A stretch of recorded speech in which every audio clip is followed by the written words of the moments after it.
Значи првично, јас студирав на Техничкиот факултет во Битола, смер информатика. И од таму и претходно ми се роди желбата да бидам програмер, да правам веб страни. Потоа кога завршив, продолжив на магистратура, на постдипломски студии, во Штип ги завршив на Гоце Делчев и некаде пред крајот на студиите почнав со моето прво вработување, а претходно некои пракси за веб девелопмент. И првото вработување ми беше од 2011 до 2014, баш како програмер, работев WordPress страни, темплети, HTML, CSS, тие технологии.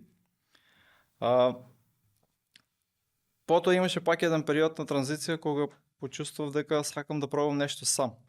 И тоа беше моментот кога започнав да работам фриленс. Во тоа време се уште беше нешто ново, не беше толку и самиот термин познат. Па има една платформа Upwork, таму ги најдов првите клиенти, првите контакти, првите проекти и тоа траеше некаде исто околу 3 години. Па дури потоа се започна приказната SmartClick.